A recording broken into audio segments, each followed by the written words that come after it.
বগুড়া ৬ সদর আসনে উপনির্বাচনে দানের শীষের প্রার্থী হিসেবে জেলা বিএনপির সভাপতি রেজাউল করিম বাদশাকে চূড়ান্ত মনোনয়ন দিয়েছে বিএনপি।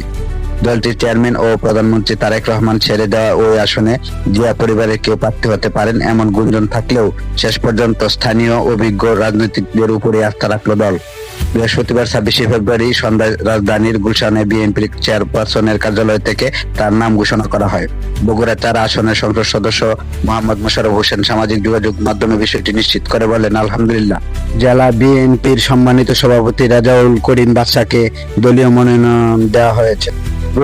জাতীয় সংসদ নির্বাচনে বিএনপির চেয়ারম্যান তারেক রহমান বগুড়া ৬ ও ঢাকা ১৭ আসনে জয়লাভ করেছিলেন।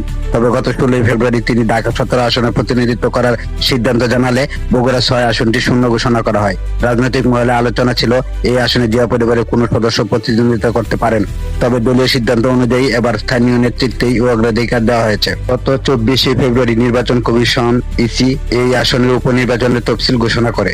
ইসির সিনিয়র সচিব আক্তার আহমেদ জানিয়েছেন, এই আসনে ২ মার্চ মনোনয়ন দাখিল, ৬ থেকে ১০ মার্চ আপিল ও শুনানি, ১৪ মার্চ প্রার্থিতা প্রত্যাহার, ১৫ মার্চ প্রতীক বরাদ্দ এবং ৯ এপ্রিল ভোট গ্রহণ অনুষ্ঠিত হবে।